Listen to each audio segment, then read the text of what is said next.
Are we live? I don't know.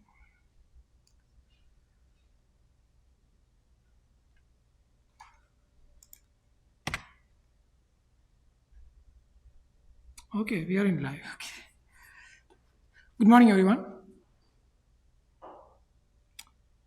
Uh, Other people in online. Okay, I think we are good to go. We can start. Good morning, everyone. Welcome to CSE365 Web Security last lecture session. I hope you have good experience with hacking the modules challenges so far. Any doubts so far with the challenges here? Did you find anything, something it seems to be very different compared with the previous modules? Obviously, it should be because it's first time we would be hacking the application based challenges. Other people in online, any questions so far with the system and audio? If not, I think we can go to the lecture session for today. So as we introduced, we introduced with the security models, and then we went over some of uh, uh, um, the languages, the stack that's based upon which basis the model is based upon, and we went over the HTML and the SQL, which would help us for script injection for the for any type of injection based attacks, as we already shown, shown in the slides that you are seeing here. Injection based attacks are the most top one of the top 10 attacks as per the OWASP, and all the most of the challenges of ours are also based on the injection, and we have different kind of injections: command injection, SQL injection, cross-site injection, that we will go over in depth for today. I hope that as per the Pond College site, we would start with the binary exploitation also as a small introduction uh, for today. Let me see if my desktop is okay. Only slides are shared, it seems.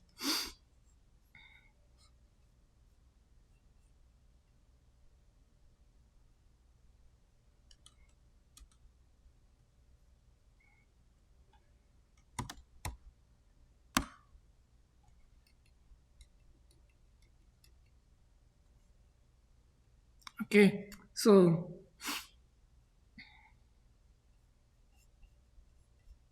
it's due by tomorrow, and then we will on Thursday we will be starting uh, binary exploitation.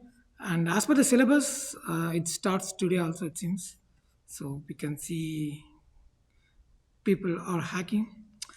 Uh, as mentioned, we will go over, we will go extensively over the cross-site scripting for today's lectures, and then if time permits, we can go over the binary exploitation also. You could see in the syllabus, the binary exploitation starts, it overlaps with the web security module, and it starts from today. If there are any questions or there are any issues from the Twitch streaming, let me know. So we went over the SQL type of queries.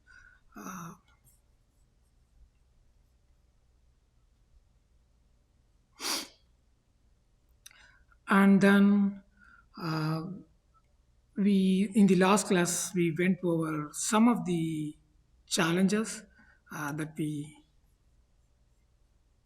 that are based upon the OS command injection and the query based injection. So if we can quickly go over the query based injection, which are would be on the levels of 4, 5, and 6. You would see they are based upon the SQL queries, which we compromise them. We use them by using some kind of injections. Many of among those 3 or 4, you would use uh, the union type of injection that help us to retrieve the other features from the records. Uh, and we can use, as mentioned in the previous slides, I think, use you can use or and condition that would make the conditions after the where to be always true, and hence you would be able to retrieve whatever things you want to get. And this happens if the input that is expected from the user was directly used for the SQL query without sanitization. So there is something called parameterized form of SQL queries that would help them to get uh, past this kind of vulnerabilities that happen if you don't sanitize the input. So you should use parameterized based query for our websites. So that's the second one, and then we moved over the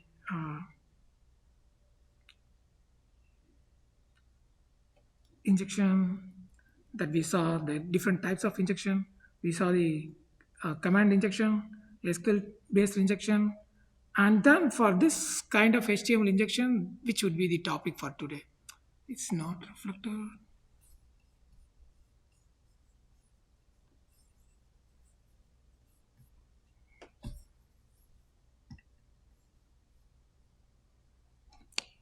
Sorry.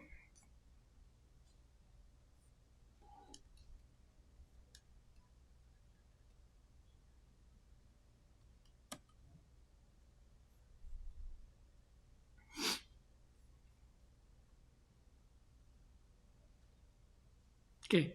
So this is what I was talking about.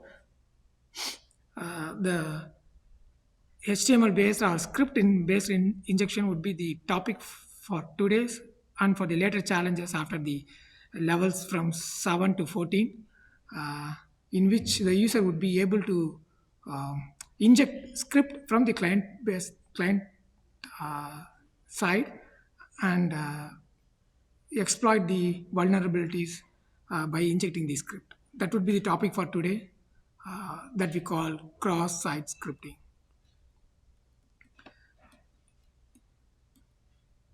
The stack-based injection that would be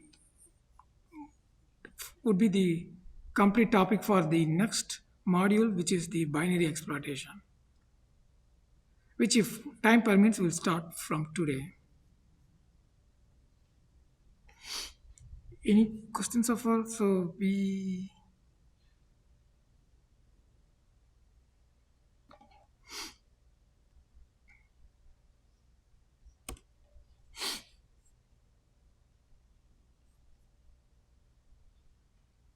yes.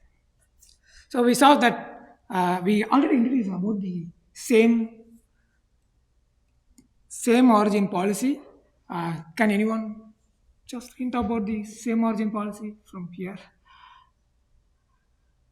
That's the basis of the thing that prevents from the sites attacking each other. So the browser makes ensures that um, uh, the document which is of the document, usually when you access a site you would be rendered with the document which is the HTML document, and the browser provides us as the document object model, and the script makes it the site dynamic using the scripts, and the document object model enables it to effectively handle the different elements of the documents, and the browser makes sure that the script from a different origin doesn't um, get access to the elements, or doesn't read the information that belongs to a different source.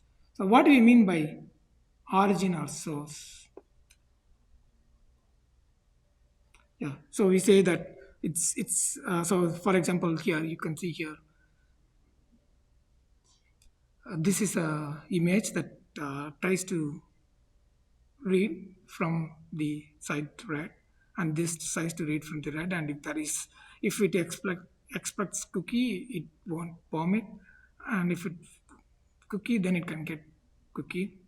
uh, and what we mean by source. Can anyone say what we mean by origin? So we mean by origin is the unique triad of the scheme, host, and the port. So we say that, for example, if there's a example.com that you can see for the sample hosted by the INA for hacking or for other purposes. So if this is the example.com, and usually HTTP would be hosted with exporting the request from the AT. So here the AT example.com and the schema is HTTP. That's the triad, and this is the origin for the document retrieved from this site. And if I access from the next tab for http example.com code.gif, uh, and if from that tab a script tries to access the element from the previous tab, for example, a different element or different paragraph, that's possible because the triad seems to be the same. What about this HTTPS? Here the schema differs, and so we can't. So, uh, uh, yeah, document that's been um, downloaded to the new tab, the script from that tab or from this document cannot access any element uh, or read any element from example.com. It can make request to example.com. It can embed images that makes request to example.com. It can make simple HTTP request, or you can submit the form also, but it won't be able to write or read the responses from the example.com. So that's what basically same origin is about.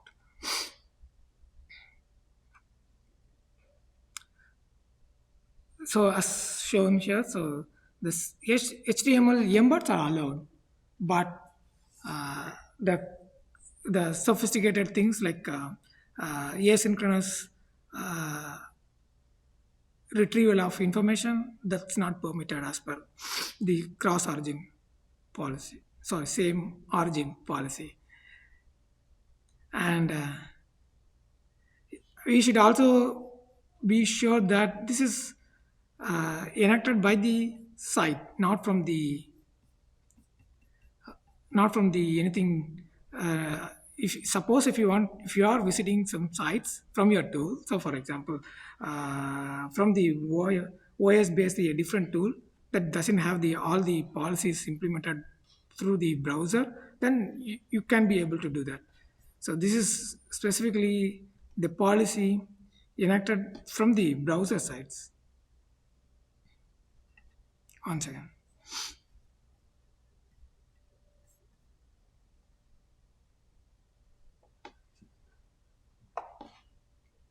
So for example, the so what we mean by the site is the top level domain. So for example, uh, site means after the domain name, whatever that comes after the site. So for example, the example.com. So the site will be the example. In the google.com is the domain, and the Google is the site. Google.co.uk, that's co.uk is the domain, and .uk is a different domain. So both are different domains. So if you have a tab in which that has the www.google.co.uk and another tab that is google.uk, then both are different origins. So the scribe from one tab cannot access the resources from the origin of other site, which is google.uk in this case. Pwn.college is a .college is the um, domain, and pawn would be the top site. The dojo.pawn.college, would it be the same origin? As per the same origin policy, even the subdomains are not included. So dojo.pawn.college would not be considered as the same origin. The pawn college, even though from the same site, probably the domain name is different. GitHub.io is something different. So these are the domain names, and you can see the different domain names that's available from these public sites. And what we mean by site is the top level domain plus one, whatever is there. So, for example, in the dojo.pwn.college, pawn is the top level domain plus one, which we call as a site that's used for determining the same origin policy. So, the dojo.pwn.college belongs to the subdomain, and the cookies would be shared. So cookies is the resource of the site. As per the same origin policy, the cookies would not be shared even for the subdomain also. And so the default would be the same site equal to strict as per some years before. Currently, the default thing would be the lax in the case, which means that subdomains can access the cookies. So if it is a banking site and they have to ensure cookies that belong to strict authentication, they would make sure the server would make sure that the using the header communication, it will make sure that the same site equal to strict. Uh, if it is a none, then the cookies can be shared to uh, all these cross sites. For example, this could be, for example, ad based something, so they would be free to share with other sites. So if it is a none, then whatever be the cross site request, they could access the cookie.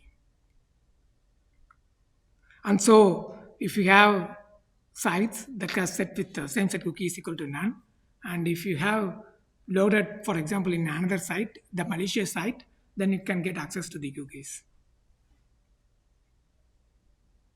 If it is a banking site, then they would have the same set to strict and it would not be able to read this cookie.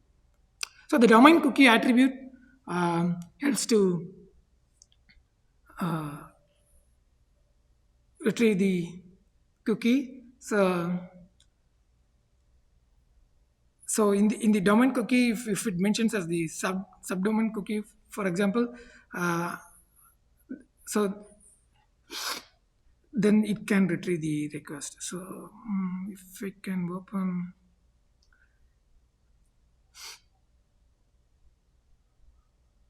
so in the lax, it can share the subdomain, which is the default.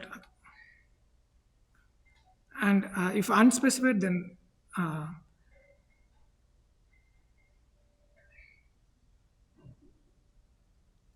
I think the thing would be the default, which is a lax. That's what here mean by unspecified here.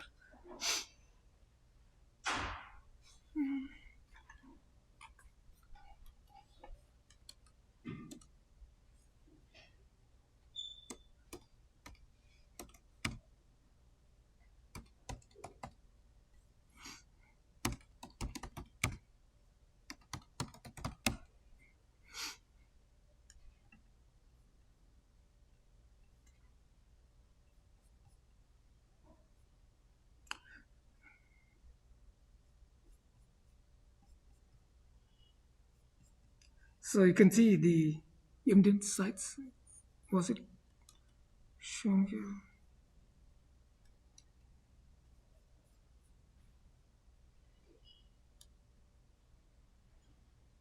Okay. So you can see the information about the sites here. I think the problem comes because I am opening the multiple documents.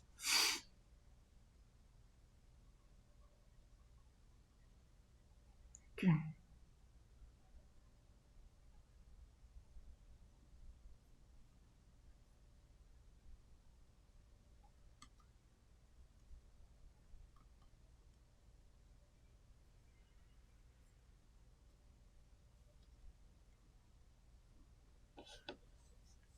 And then if it's set for the path cookie, then any path or the subpaths of belonging to the same the website can share the cookies. So this is the what that I was trying to look into.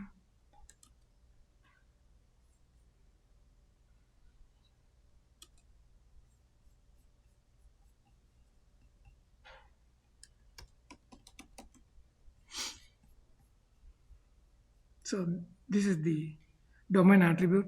So if the domain attribute of the cookie has been set, for example, uh, to the Mozilla.org, all the subdomains can access the domain. So this is critical for non-crucial things other than banking site to maintain. For example, this is the CSS attributes that keeps same across the subdomains of the site, and so only if you have set it to be the lax, which is the default settings for the Chrome browser and Mozilla, and then by setting domains equal to mozilla.org, you can have the consistent settings of the cookie or sharing of the cookies across the subdomains.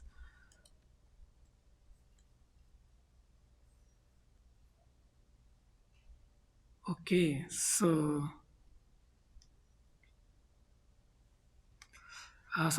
that's what we saw about the same origin policy, in which it can, yeah, yeah.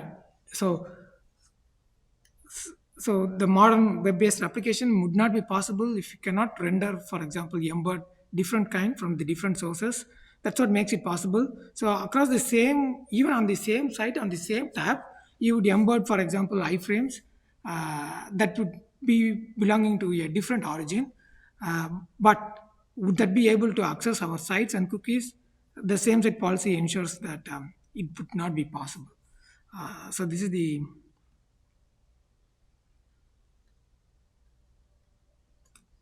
site.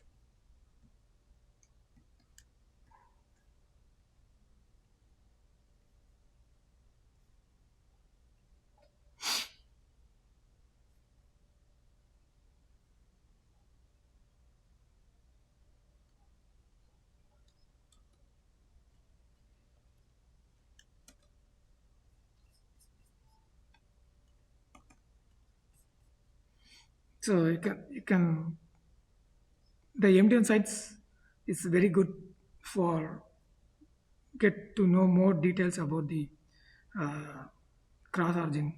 I'm sorry, same origin policy. So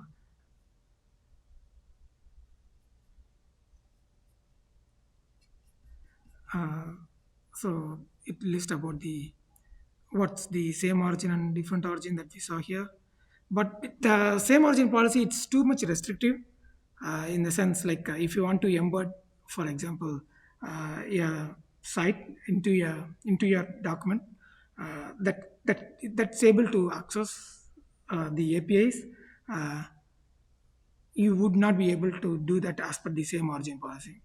So, for example, you are using a site that can have a that can embed a map and retrieve information from the map and give data about, for example, the restaurant sites. That's probably Google Maps would be able to give latest data about the restaurants, whether it's open or closed, something, and you want to give access, you want to retrieve the data from the same site.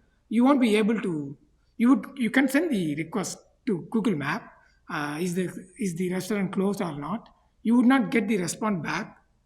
The browser would not um, uh, give access to the response that you retrieved from the uh, post submission or the get request that you have sent.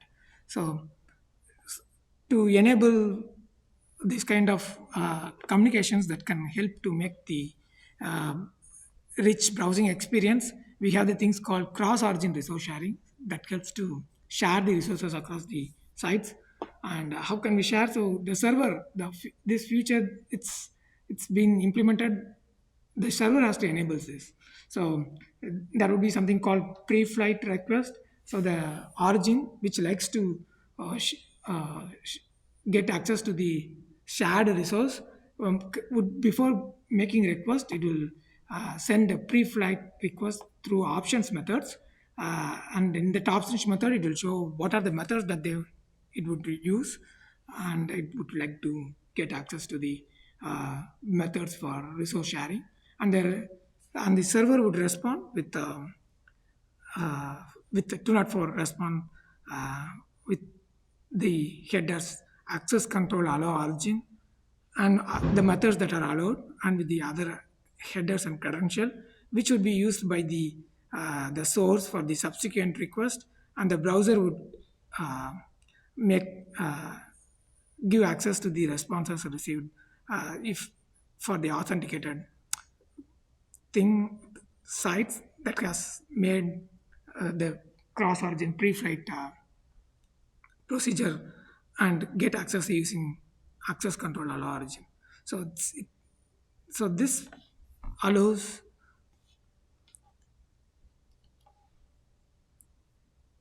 to share resources which is otherwise not possible as per the strict single origin site possible. So um, for the access to contents which are sophisticated, as I mentioned about, for example, maps and the retrieval of real-time data, you can use the cars. We can use the cars one to get access to it. So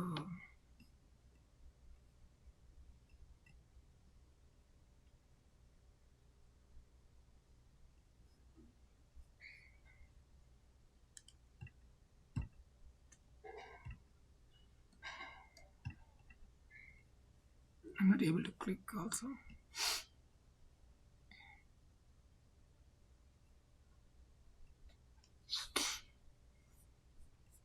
which you can get know more from the Mozilla sites as usual, which is a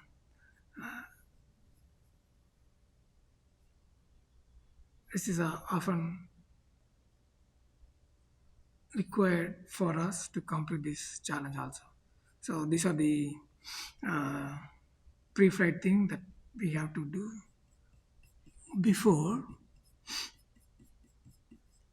and then once the server uh,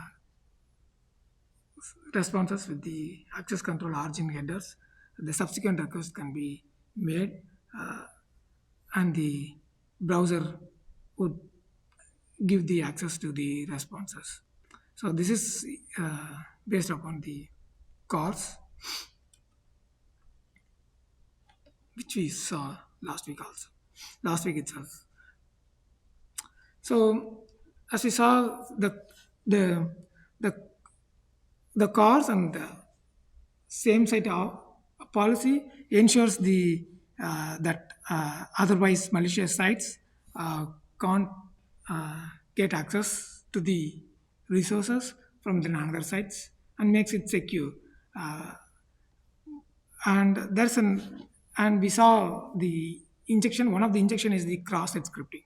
What do you mean by cross-site scripting is that so the same set of policy and the cause uh, allows the uh, unintended access to the resources from other sites, uh, except for the same origin, and for the authenticated the procedure allowed sites cross or shared sites. No other thing can able to access the resource from one site. Uh, but if there is a vulnerability, um, uh, then we could be able to access the resource or make attacks. That's one of the type of the injection attacks that we are seeing here.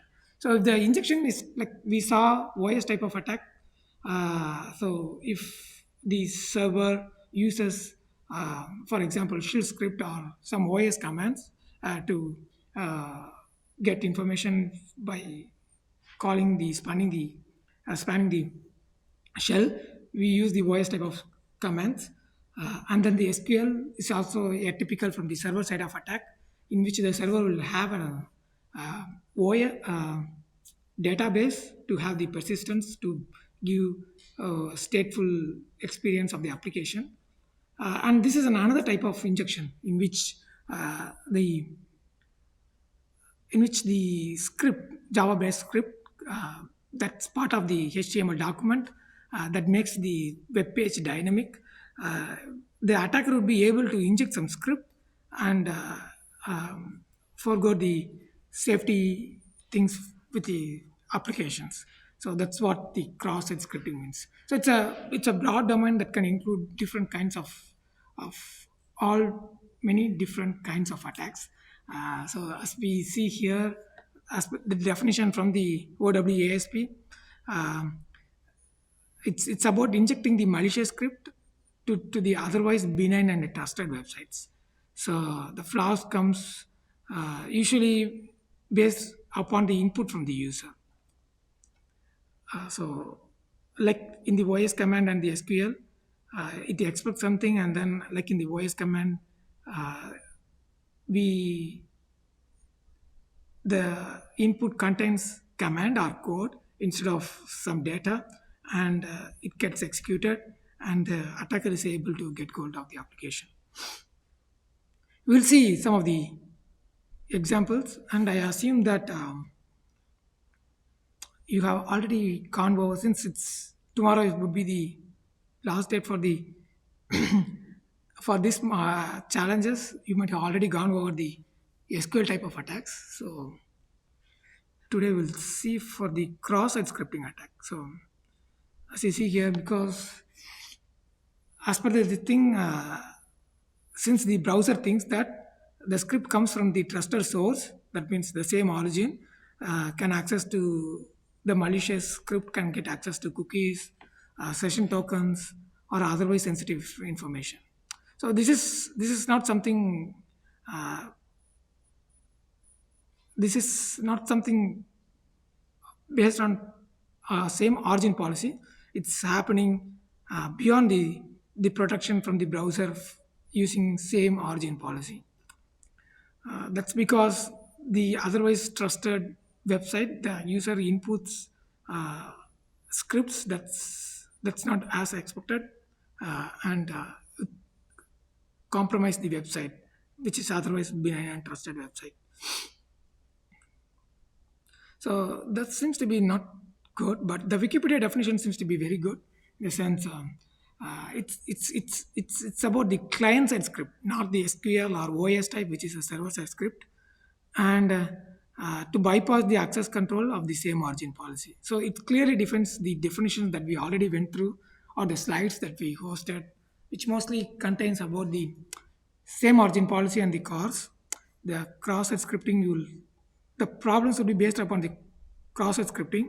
So the challenges will give you the idea about how, in spite of the browser keeping the same origin policy and the cars, we are able to compromise the site and we are able to inject the sites. That would be the topic for the challenges. If you have already gone through it, you would have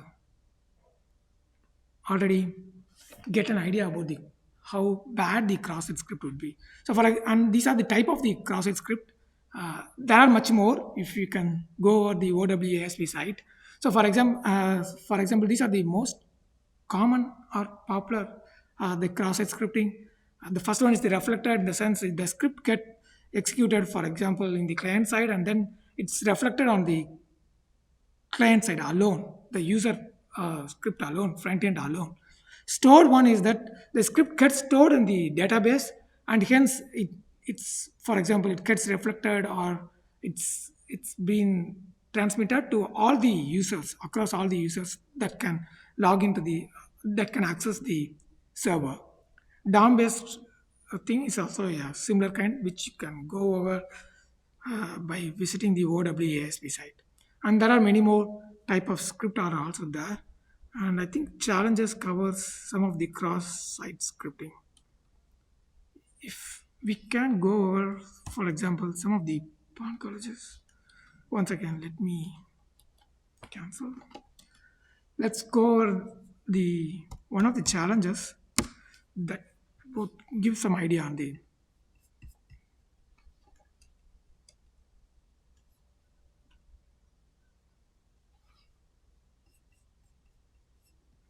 So the 4, 5, 6 are SQL type of injection, which you might have already gone over. I believe tomorrow is the last day. And from the 7, you saw the yes, the 7 is also SQL query based injection. You can attack by, for example, stipulating all the kind of characters for the password, or else using the union based attack also. That's also possible. Union based is possible as a vulnerability injection. You can try with guessing for each character, and then getting to know about whether you are able to get to the password. So you can use two different methods for the level 7. So we'll go over the level 8 today. It's a cross-site scripting. Uh, and as I mentioned, for for this module, as similar to the previous modules like access control and in the cryptography, it's essential or crucial that you read the challenges, and then so that's the only way I would say, rather as an option, to get to know about what the challenges is about. And then from this site also, so you would come to know that this challenge is about the cross-site scripting from the topic, and then by going over the this thing, so we will quickly go over it.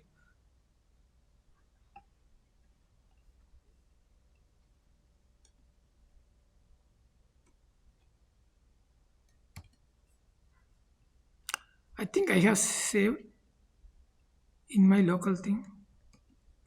So before coming here, I was using.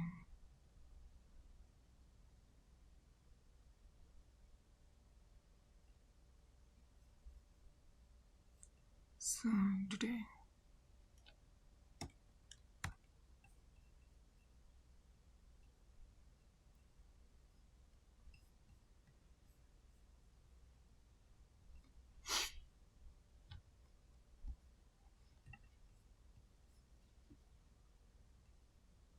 so as you can see, we have to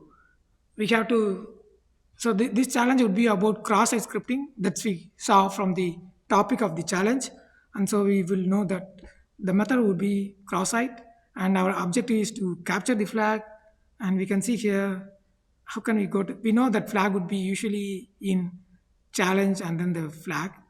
uh, and here you can see here the flag would be usually, if you can remember from the previous challenges also, one of the methods would retrieve the flag. And you can see here this method, for example, retrieves the flag. For example, this returns the flag. So my thing would be probably to explore these things. But if I can go over these things, all all the steps of this challenge, you can see here this is a flask. So this endpoint of, there is no endpoint, I think if this is a root, for example if this would be the root endpoint, um, um, it sees the path is echo, and if the path is echo, it it gets the argument from the echo. So this is the path, and it's also expect an argument from as an echo. So there should be an argument with the parameters for the echo, and if it is not there, it shows missing argument. And we can check here. The time is 12:15. I'll make it fast.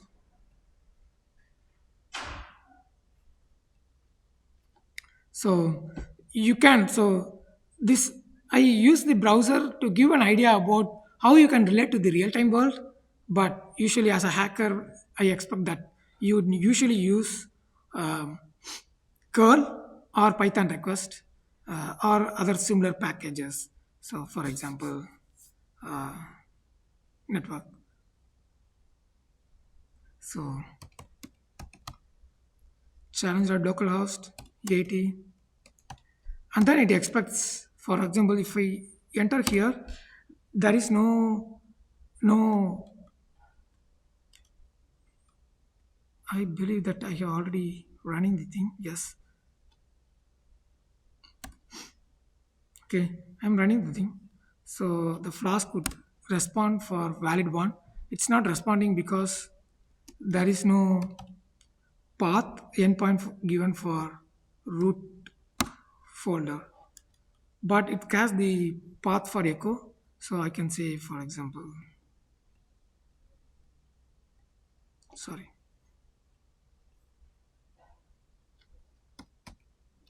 if it is a echo, then it's not there. That's because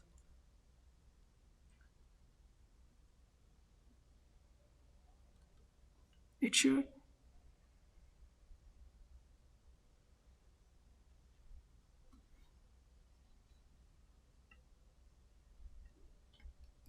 because we are using a wrong schema.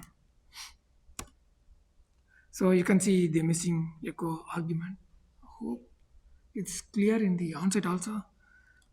And it says that if there is an argument, then it shows HTML echo. And I think I used the whole challenge. Uh,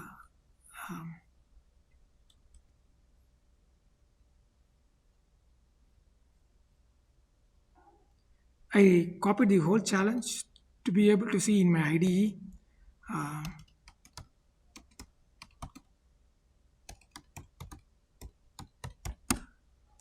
Uh, so I copied everything. I think it's there in my.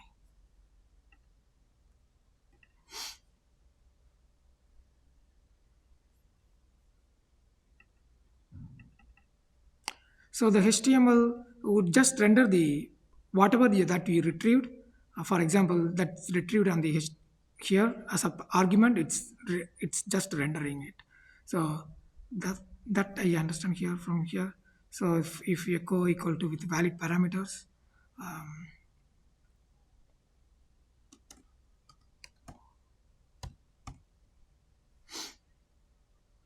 for example, hi, it just retrieves the hi. So works fine. But we are interested in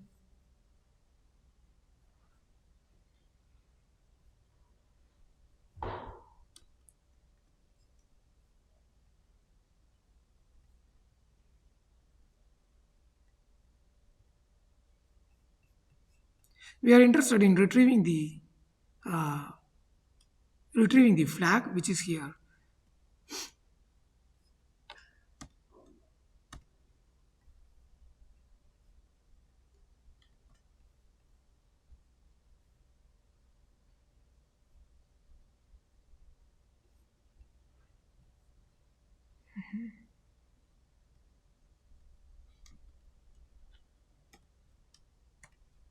Okay, here it is.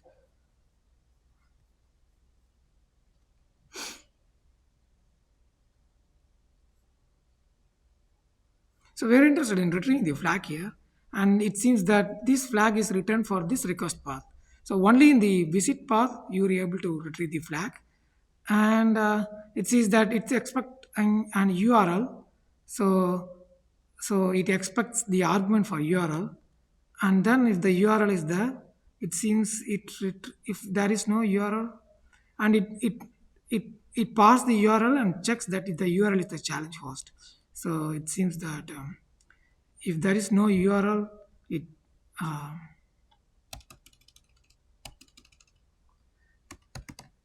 if there is no parameter, it won't display anything. I think missing URL document, URL argument. But if there is a URL,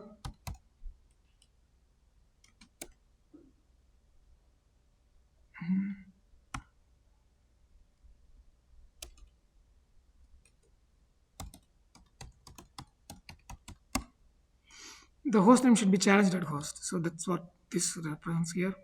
And you can see here, so it's spun the browser. So the browser is an indication that the browser would ensure that same origin policy is enacted.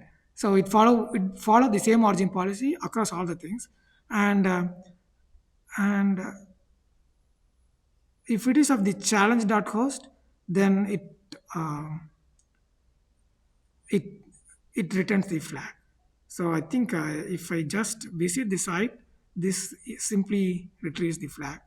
So I would say URL equal to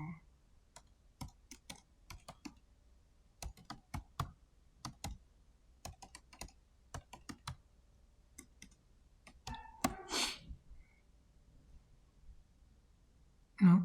So I think URL should be supplied using string.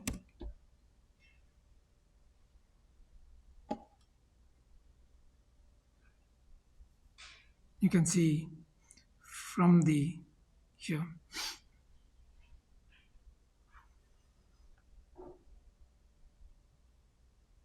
Challenge.localhost.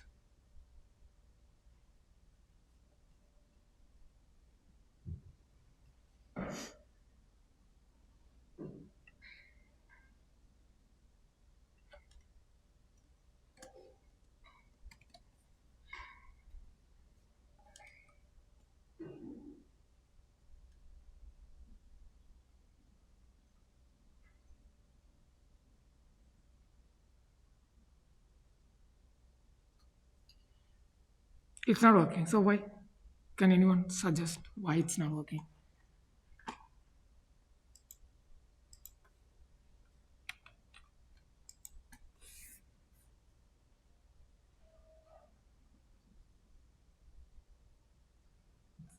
So I think I did not read the thing. So it's expecting an alert. So the browser expects an alert, and if this is an alert, then it sends the flag. So it's wait for the alert and then it sends the flag. So how can I make the alert? So you have to think about how can I make the alert. Did anyone have suggestion? So we can know that this is the topic about uh, cross script injection, cross-site script injection. So this what I mean by cross-site is this would be this request can come from a different origin. So that could be some document, and it could be able to send this script to this site and then inject the site. So this echo is you can think of this echo as something expecting a text box or something, and it retrieves the input and it just echoes back. So this is one of the option that I can use to uh, print the thing. So I can say, okay, so the echo, for example, previously I saw that echo. So I can inject a script here in the echo. So echo, just now we saw echo um, equal to, if I can enter a script, which you can easily do in the curl or using the Python request. For example, alert, hi.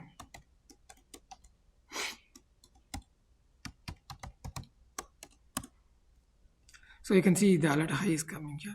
So this can be used for the visit here to make the alert. And so the browser, after reception of the alert, can issue the flag. So what can I do is that, so I can use the same thing to visit the site. So for example, this prints the alert. So I can visit here.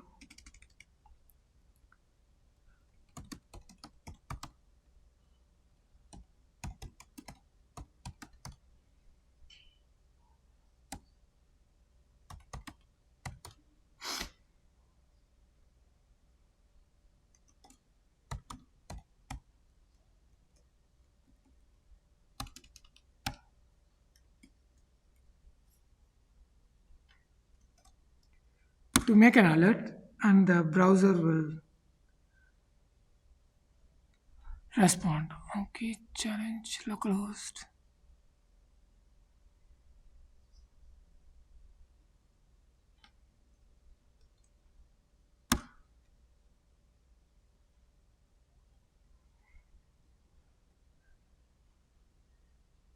So you can see these server's response.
Oh, does anyone find anything wrong here?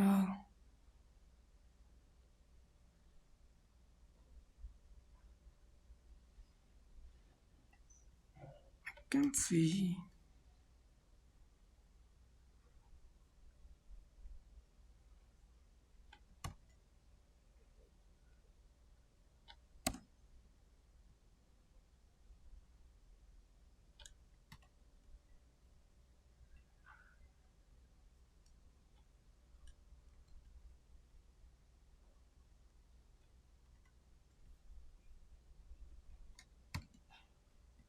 Oh, it's already getting late. So I thought I can go over from the script of thing. Visit URL equal to HTTP localhost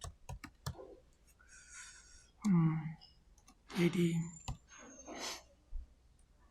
challenge.localhost.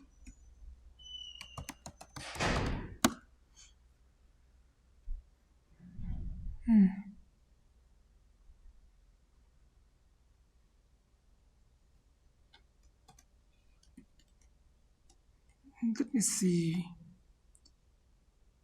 from my one.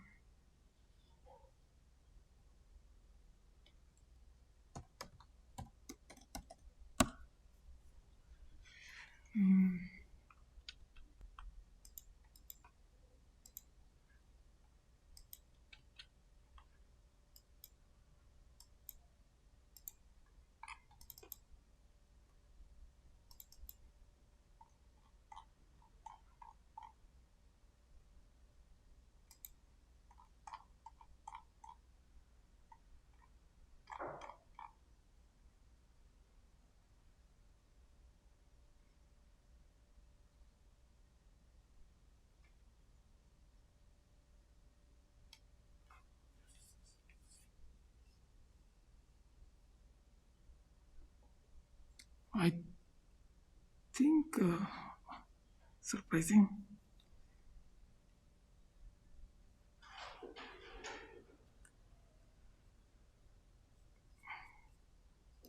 Get visit URL HTTP challenge dot.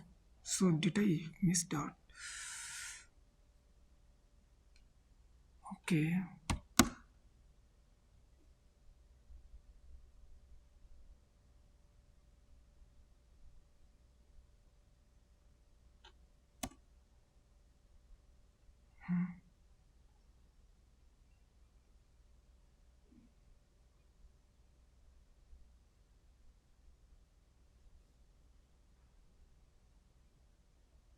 Double slash.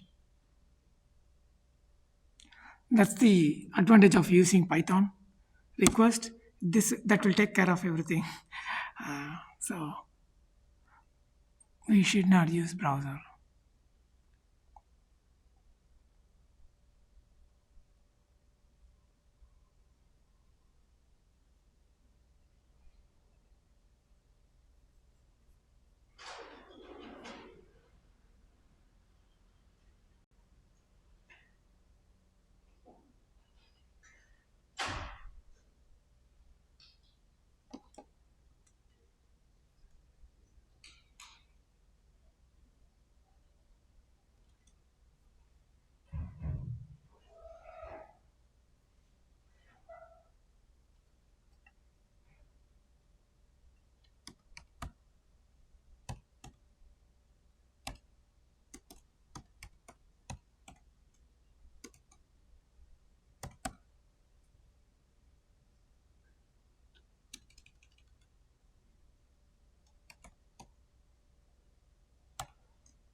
I think the quotation is wrong.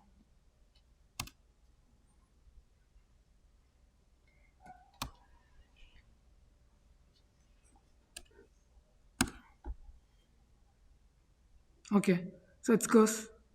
You can see here from the. I think the quotation should not be given for the URL, because the URL has to be properly encoded, so there won't be any space. So I wrongly assumed that space should be there, but it failed to attend. That's as per this statement here, because it's expecting alert, and for the time for 1 second it seems, since there is no alert, it failed to attend. So that's good.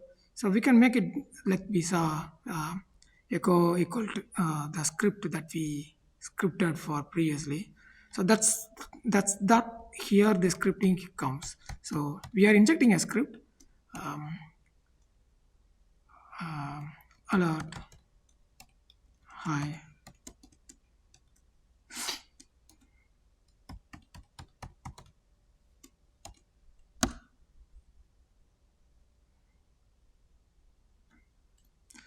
Using Python request, it should be smooth.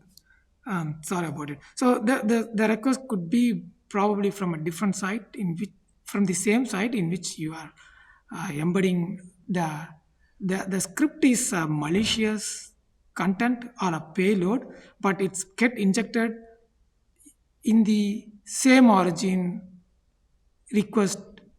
The origin comes from the document element or from the script from the same origin. Okay, so the content is the script, the cross-site scripting, but you are able to do it in spite of all the same origin policy enactment, because this script is part of, it's not coming from the if you consider this script as a payload, it's not coming from a different origin. So uh, you, you are injecting a script. For example, this could be in the text box, and that's what displayed it here. And that's exactly the next level would be, did we use, okay, so the next level would be the cross-site scripting with a more complicated context. So what's the complicated context? If we click here, it would show, let me complete it fast.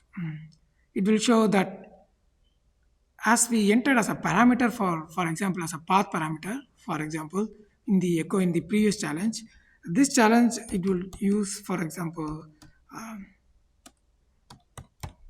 exactly the text box. So if I see here, copying,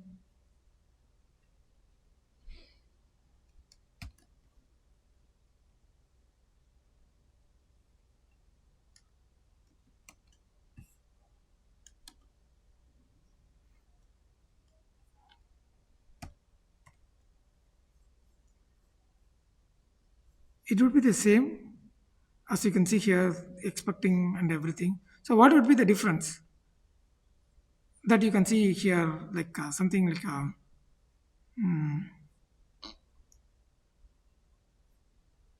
this is the 9. So you can see the differences from the IDE, what would be the differences. But you can see here something like a text area. That would be the case. So it's expecting probably from the same text area. So if I use the same thing that I used before, challenge and echo.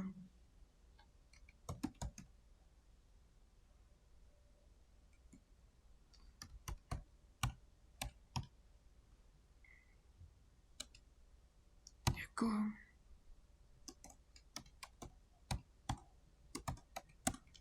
You can see it's coming from this script. So here in this case, if I inject a script, it won't work.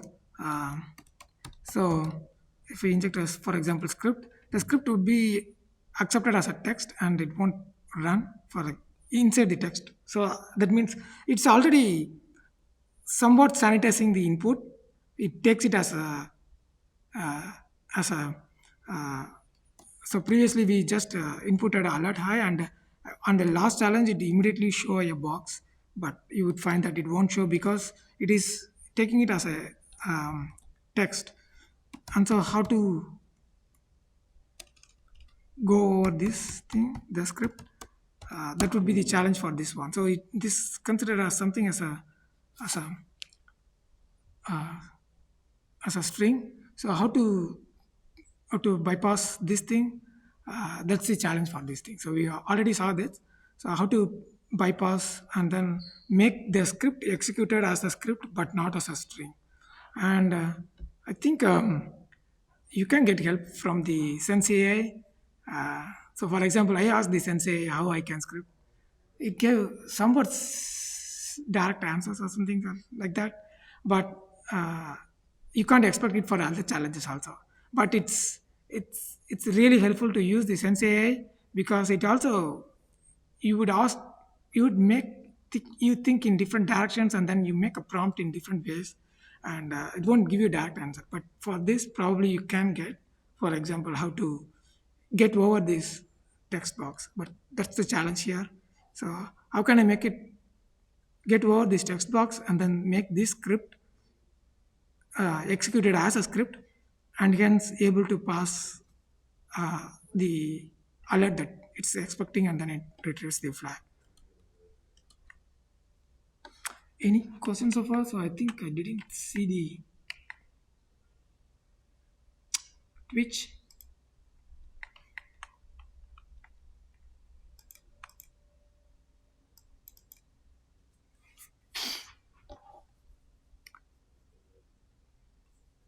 So this you might have got over the idea about what the cross site scripting is about. So what do you think of the context here with the cross site scripting that we done here?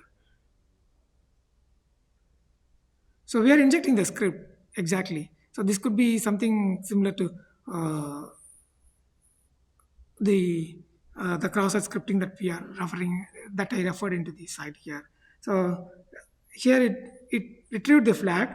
You can think of some kind of script, may not be as benign as something like a display here, but it can trigger, for example, the display of flag.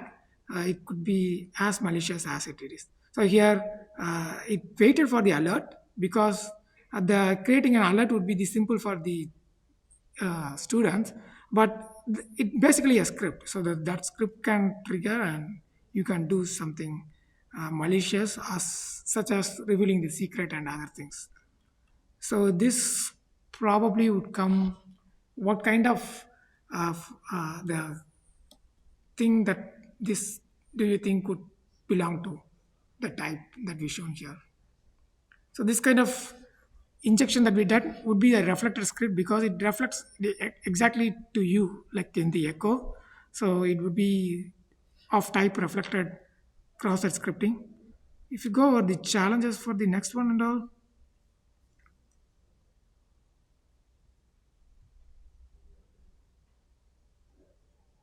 so it expects something like a user action.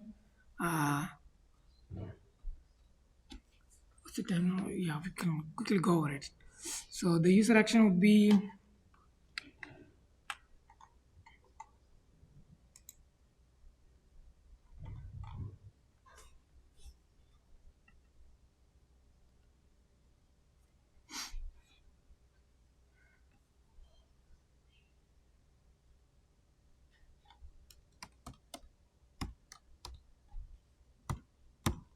So from the challenge, you can expect that it's not something of a reflector type, probably. So it should involve some kind of user action, but it's a cross-site scripting. So something has to do with scripting, and we can go over the uh, script here. I think I have saved. If not displayed properly, it's not copied.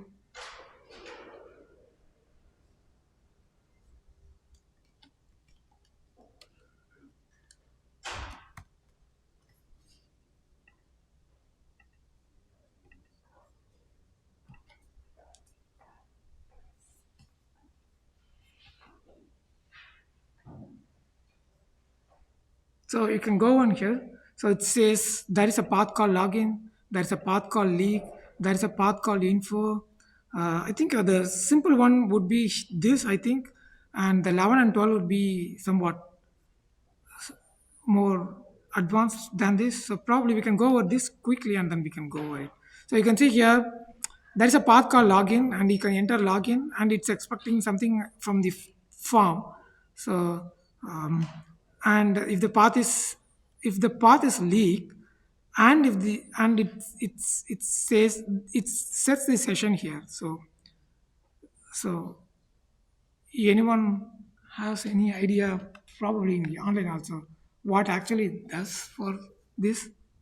It retrieves the password, and then it makes the session for the password that has been entered. For example, it creates a single record here with a username flag and the flag value as the thing.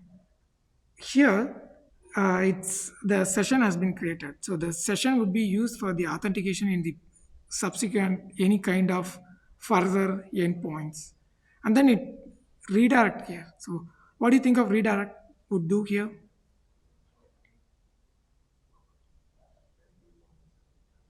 It just goes to the same.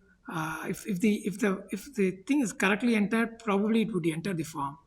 If the incorrect form has been entered, then probably this if would not get executed because the post has incorrect password, but it would show the password form of username and password that we will see here.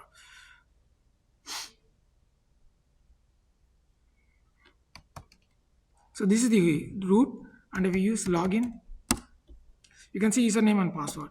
So that's the path here, and then there is a leak something. What this leak does? Not logged in. That's what here says. So if there is a session already active by in the previous login, then it would make it the leak is equal to true. It make it leak, return leak as the information, and then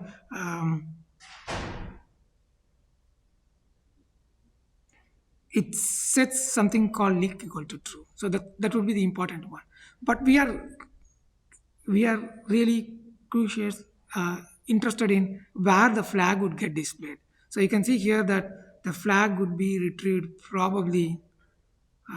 You should see where the return flag would come. So you can see here the return flag would come, for example, here,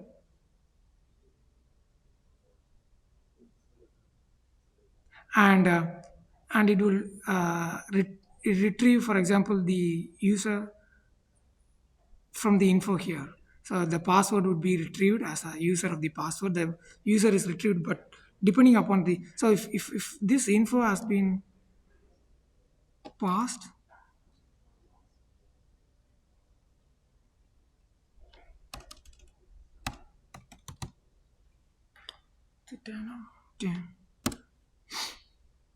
it says not logged in.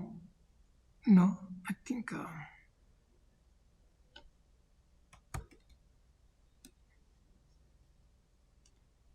And then info, and it says user is equal to 1. That's because it's it's there in the thing. So it would expect an argument with the argument user, and then the parameter that determines the record number. So I would say record number as 1, and if it has been properly authenticated, if the session is active, so this would retrieve the user number, and then only if the leak has been set in the previous one, it will retrieve the password. So how to make the thing leak set, that would be the thing. And we see here, is there a way to get past the leak? Are there any idea here? So that would be the point. So the main thing is that the context should be from the kind of script uh, injection, but you can see here in the browser, it it hosts the browser with the form already filled up. So it's like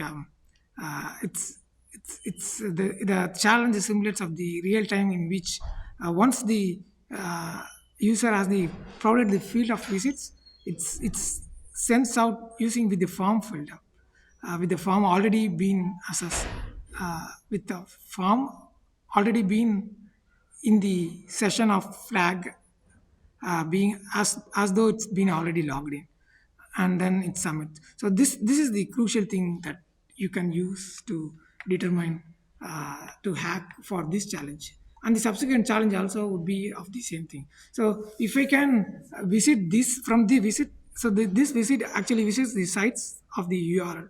So whatever value retrieved from the URL for the URL, this URL,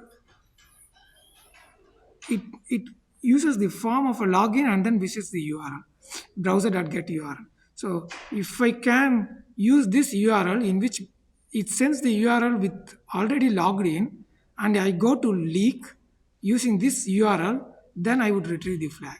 That's the part here, because the vulnerability is found here. So if I can retrieve, for example, quickly here, uh, visit, for example, the previous one that we saw before,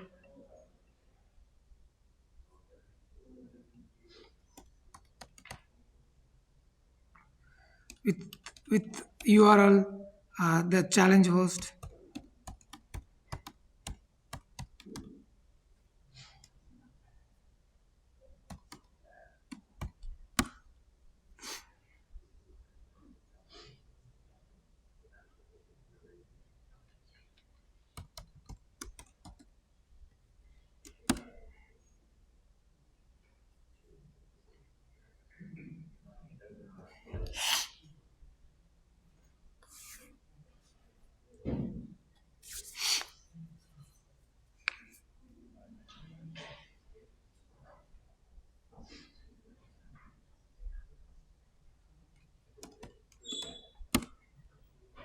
So you can see here it's going fast,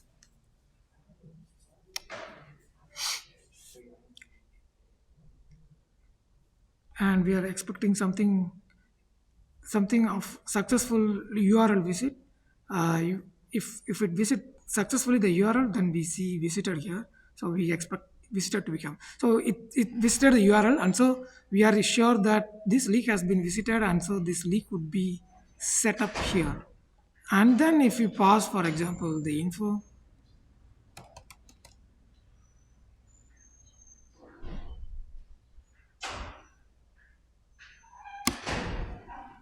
the flag has been set up. So this basically sees that by the visit ensures that the authentication has been kept up, and then the visit happens because of the site vulnerability. So if you go over the subsequent one, let me finish up in 2 minutes. I think we already passed 115. This will give you an idea.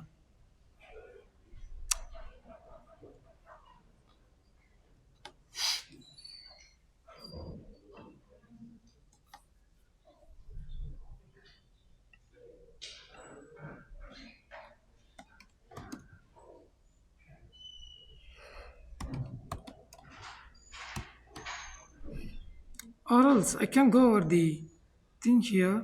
So I think I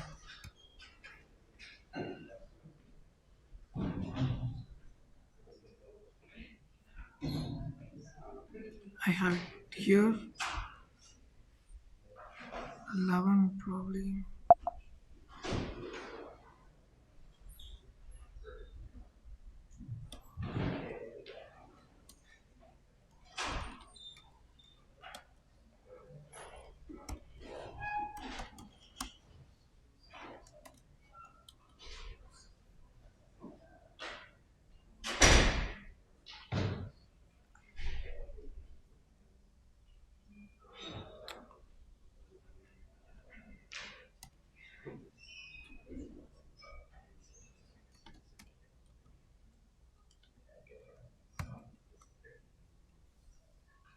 The difference that you usually find is that the hacker host to be different. So this is a form of a phishing in which um, it expects the visit site to be of hacker host, but at the same time, if you visit the hacker host, the authentication would not be of same uh, the uh, the flag with the authentication credential would not be there. So how to make it to be the same? So you can use that the thing called redirect. That would be the main thing that you have to keep in mind. So you have to use the redirect, and then the visit site should be of hacker host, and you have to host a server in the hacker host, and that hacker host should simply revisit it such that the session of the simple request may not be from a different origin. So the point here is that the same origin policy would be maintained by the browser. So the browser would keep it as the same origin only if the thing that comes from the hacker host is of the same origin. That means only if we use the server to just redirect and not as another get request to leak, only then this will get host. So it would be similar for the um, uh, for the challenges 12, 13, and 14. You have to make sure that the session has been retained by using redirect either through forms or other things. Make use of template rendering as uh, redirect, or else using the simple with credential kind of properties that can retain the credentials. So that's the topic. I hope I get past more than 4 minutes beyond the time. If you have anything, you can get help from the TS and other thing, and from the Discord. Thank you.